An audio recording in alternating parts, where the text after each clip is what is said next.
எண்ணும் எழுத்தும்.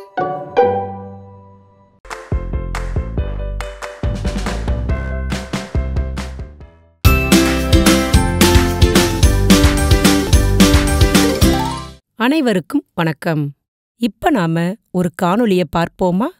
இந்த காணொளி கட்டகம் 5 செயல்பாடு 3ற்கானது. இருவகுப்பு மாணவர்களையும் செயல்பாட்டுல ஈடுபடுத்துற வகையில ஆசிரியர் வகுப்பறைய எப்படி கையாள்றாங்கன்னு பார்ப்போமா?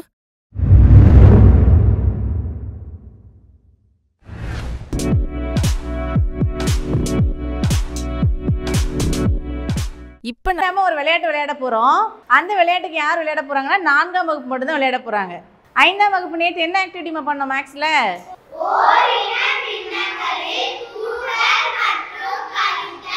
சூப்பர். நீங்கள் அதுக்கான பயிற்சிகளை செய்யுங்க. இங்கே பாருங்க, மிஸ் என்ன போர்டில் வரைஞ்சிருக்கேன்? ஓ, கடிகாரமா? கடிகாரத்தை நம்ம எதுக்கு பயன்படுத்துவோம்? டைம் பார்க்க பயன்படுத்துவோம். ஆனால் இங்கே நம்ம என்ன பண்ண போகிறோம்? இதை வச்சு இந்த கடிகாரத்தில் எந்த 2 எண்களை இணைச்சா 12 கிடைக்கும்? ஓகே, தர்ஷனா வாங்க. தர்ஷனா என்னென்ன நம்பர் நினைச்சிருக்காங்க? 11 1 கூட்டினா என்ன வருது? வெரி குட், சூப்பரா பண்ணாங்க. அவங்க கிளாப் பண்ணுங்க.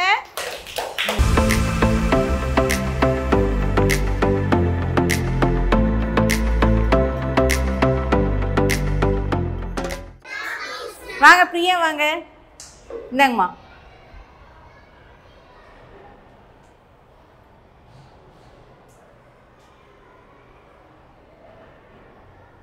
சரிம்மா, இப்போ என்ன பண்ணோம்? எந்த 2 நம்பரையும் கூட்டினா நமக்கு என்ன கிடைச்சிது? வெரி குட், சூப்பராக பண்ணாங்க. கிளாப் பண்ணிடுங்க பிரியாக்கு. மிஸ் ஒரு விடையை சொன்னா அதுக்கு எந்த 2 நம்பரை கூட்டணும்னு தெரியுது தானே? நம்ம கூட்டலுக்கு பண்ணோம் இல்லையா? அதே போலதான் இப்ப கழித்தலுக்கு நம்ம செய்ய போறோம். சரியா? இப்போ ஒரு நம்பர்ல இருந்து இன்னொரு நம்பரை கழிச்சா விடை 6 வரணும். ஓகே, தன்யாஸ்ரீ வாங்க பார்க்கலாம். வெரி குட், தன்யாஸ்ரீ சூப்பரா பண்ணிட்டாங்க. கிளாப் பண்ணுங்க.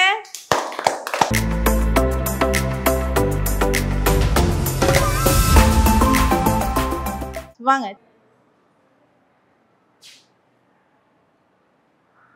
Very good. என்ன நம்பர்ல இருந்து என்ன கழிச்சாங்க? 12ல இருந்து 6. ஓகே, 12ல இருந்து 6 போனா எத்தனை வரும்? 6. வெரி குட், சூப்பரா பண்ணாங்க. அவங்க கிளாப் பண்ணுங்க. செல்லமணிக்கு. மிஸ் ஏதாவது ஒரு நம்பர் சொன்னேன் அப்படின்னா அந்த நம்பர் விடையா வர மாதிரி கூட்டல் அமைப்புகளையோ அல்லது கழித்தல் அமைப்புகளையோ நீங்க உருவாக்குவீங்களா?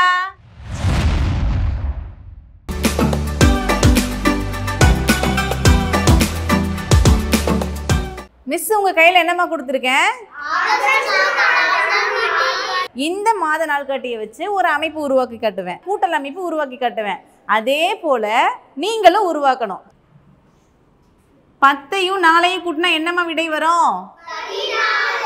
அதே போல 3ஐயும் 11ஐயும் கூட்டினா என்ன விடை வரும்? ஒரே மாதிரி வருது தானே? நீங்க செய்யுங்க பார்க்கலாம். கூடுதல் 2ஐயும் கூட்டும் போது 2 கூடுதலும் சமமா இருக்கான்னு பாருங்க. கூடுதல் சமமா கிடைக்குதா 2 நம்பரையும் கூட்டினா?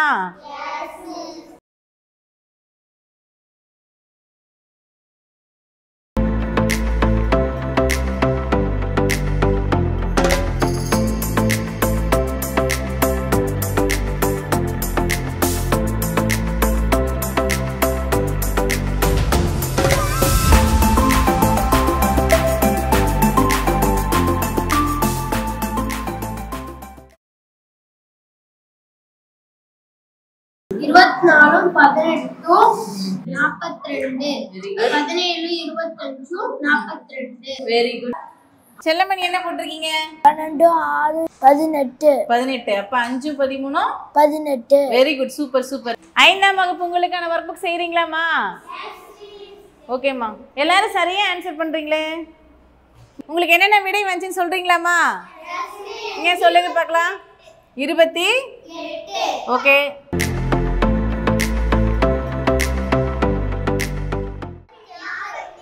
நாற்பத்து 48. இந்த எண்கள்லாம் பாருங்களேன், இந்த எண்களுக்குள்ள ஒரு ஒற்றுமை இருக்கு, என்னன்னு தெரியுதான்னு பாருங்களேன். 1ஆம் இலக்க எண் எப்படி இருக்கு பார்க்கறதுக்கு? இரட்டை எண்கள். 2க்கு 2 அமைப்புகளை நம்ம கூட்டும் போது அதனோட கூடுதல் வந்து எப்படிமா வருது? ஓகே, அந்த எண்கள்லாம் எதனோட மடங்குகள்? Very good. இதே போல நீங்க 3க்கு 3 அமைப்பு உருவாக்கி பார்க்கறீங்களா? ஓகேமா.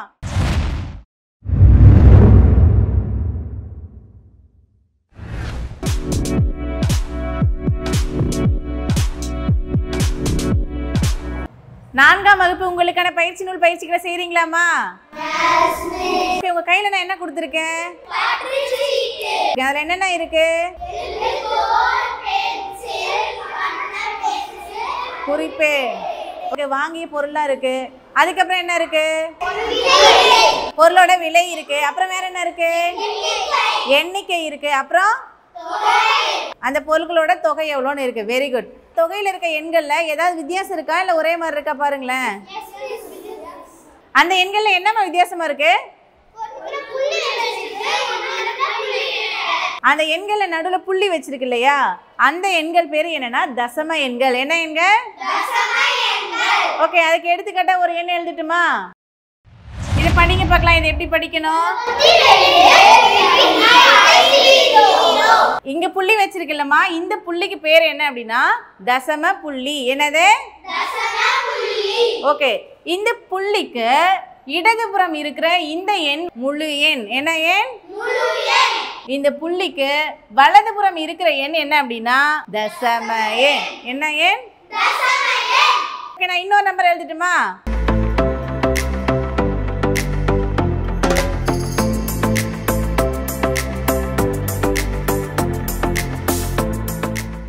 இப்ப புள்ளி வைத்த எண்ணுல எது முழு எண்? தசம புள்ளி. தசம எண்ணு தெரியுதானே உங்களுக்கு? ஒரு எண்ணை 10ஆல எப்படி ஈஸியா பெருக்கிறதுன்னு தெரியுமா?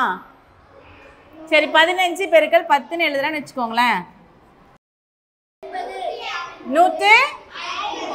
ஓகே, இந்த எண்ணோட வலதுபுறத்துல என்னமா சேர்த்திருக்கு? 10 கூட பெருக்கும் போது 0 சேர்த்திருக்கு. இப்போ ஒரு பெரிய எண் எழுதிட்டுமா? ஓகே, அப்போ இதுக்கு என்ன விடை வரும்? சரியா சொல்லுங்க பார்க்கலாம். Very good. எந்த எண் வந்தாலும் அந்த எண்ணை அப்படியே எழுதிட்டு அதனோட வலது புறத்துல என்ன பண்ணும்? இதே போல ஒரு எண்ணை 100ஆல பெருக்குன்னா என்ன பண்ணும்? அந்த எண் கூட ஓகே, வலது புறத்துல எத்தனை 0 சேர்த்தணும்? ஒரு எண்ணை 10ஆலையும் 100ஆலையும் எளிமையா பெருக்கிறது எப்படின்னு உங்களுக்கு நல்ல தெரியுது. சரி, அதே போல ஒரு எண்ணை 10ஆலையும் 100ஆலையும் எப்படி எளிமையா வகுக்கிறதுன்னு தெரியுமா? இப்ப மிஸ் எழுதுற எண்களை பாருங்கம்மா.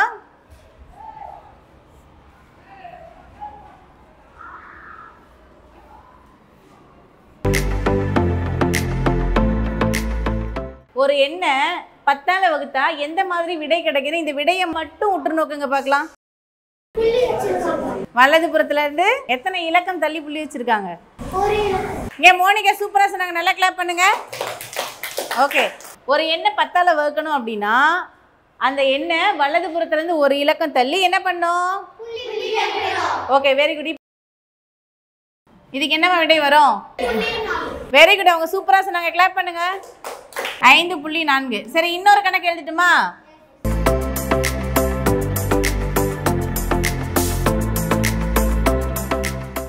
லாவண்யா சொல்லுங்க, என்ன ஆன்சர்? 46.3. வெரி குட், சூப்பரா சொன்னாங்க, கிளாப் பண்ணுங்க உங்களுக்கு. Very good. இங்க என்ன பண்ணிருக்கோம் அப்படின்னா 10 பகுதியா கொண்ட ஒரு எண்ணை தசமமா மாத்திருக்கோம். ஆமா தானே? அதே போல இப்ப நான் ஒரு தசம எண்ணை எழுதும் போது நீங்க தான் பின்னமா மாத்தி சொல்லணும். சொல்றீங்களா? இங்க என்ன விடை வரும் சொல்லுங்க பார்க்கலாம். 45. அப்புறம் 10. ஓகே, அதை எப்படி சொல்லணும்?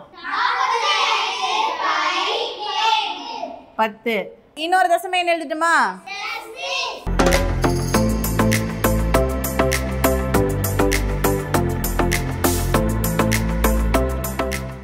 நீங்க சொல்லுங்க பார்க்கலாம், இதுக்கு என்ன விடை வரணும்?